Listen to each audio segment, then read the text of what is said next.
बात करते हैं काशी की, जहां जीत के बाद पहली बार प्रधानमंत्री मोदी पहुंचे अपने संसदीय क्षेत्र में और काशी की जनता का शुक्रिया अदा किया। मेहदीगंज में आयोजित एक जनसभा को उन्होंने संबोधित भी किया और ये कहा कि उन्होंने कहा कि मां गंगा ने मुझे गोद लिया है, ऐसे ही काम आगे भी करता रहूंगा। इसके बाद वो गंगा आरती में भी शामिल हुए और फिर बाबा विश्वनाथ की पूजा अर्चना भी की। 3 तस्वीरें इससे जुड़ी हुई आपको हम दिखा रहे हैं, जहां एक तरफ काशी की जनता का आभार व्यक्त करने के लिए उन्होंने संबोधित किया और इसके बाद मां गंगा का आशीर्वाद लिया। जब 2014 में सबसे पहले चुनाव जीत कर आए थे तो उन्होंने यही कहा था कि मुझे मां गंगा ने यहाँ पर बुलाया है और उसके बाद लगातार तीसरी बार इस सीट से चुनाव जीते हैं। बाबा विश्वनाथ की पूजा अर्चना भी इस दौरान उन्होंने की।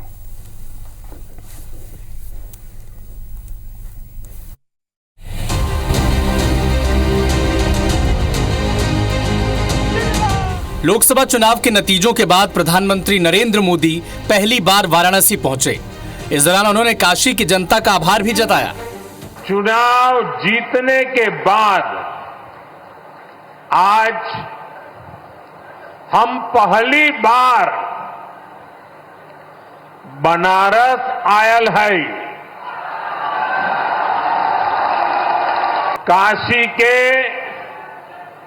जनता जनार्दन के हमार प्रणाम। मां गंगा ने भी जैसे मुझे गोद ले लिया है, मैं यहीं का हो गया हूं। उस कार्यक्रम में वाराणसी के मेहदीगंज में आयोजित सभा में पीएम ने करीब 30 मिनट का भाषण दिया। इस दौरान उनका फोकस किसान, महिला, विकास और काशी रहा। लेकिन जो बात गौर करने वाली रही वो ये कि विपक्ष और राजनीति पर उन्होंने कुछ भी नहीं कहा। सरकार बनते ही सबसे पहला फैसला किसान और गरीब परिवारों से जुड़ा फैसला लिया गया है। कृषि सखी के रूप में बहनों की नई भूमिका उन्हें सम्मान और आय के नए साधन दोनों सुनिश्चित करेंगे। तीसरी बार पीएम बनने के लिए नरेंद्र मोदी ने काशी की जनता का शुक्रिया अदा किया। साथ ही किसानों को 20,000 करोड़ की सौगात दी। किसान सम्मान निधि की 17वीं किस्त जारी करते हुए देश के 9.27 करोड़ किसानों को उपहार दिया।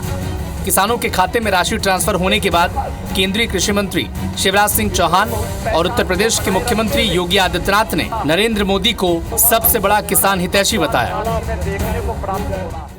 मैंने वो तड़प देखी है प्रधानमंत्री जी की, क्या ये धरती केवल हमारे लिए नहीं है, आने वाली पीढ़ियों के लिए भी है। अनियंत्रित कीटनाशक और खाद के प्रयोग से ये बंजर अगर हो गई तो आने वाली पीढ़ियां इस धरती पर कैसे रहेंगी, और इसलिए प्राकृतिक खेती का अभियान उन्होंने चलाया हुआ है। मैं उनकी तरफ को प्रणाम करता हूं। जब तीसरी बार प्रधानमंत्री पद की शपथ आदरणीय मोदी जी ने ली तो उन्होंने सबसे पहला कार्य और सबसे पहले किसी एक फाइल पर हस्ताक्षर किया तो वह था पुनः अन्नदाता किसानों के लिए समर्पित।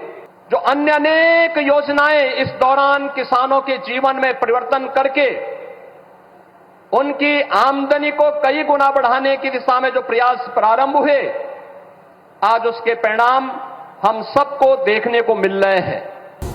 इस बार पीएम नरेंद्र मोदी चुनाव नतीजों के 14 दिन बाद वाराणसी आए, जबकि 2019 में शपथ ग्रहण से पहले ही काशी के कार्यकर्ताओं को संबोधित किया था। बहरहाल पीएम मोदी करीब 17 घंटे काशी में रहेंगे और फिर 19 जून को सुबह बिहार के लिए रवाना हो जाएंगे।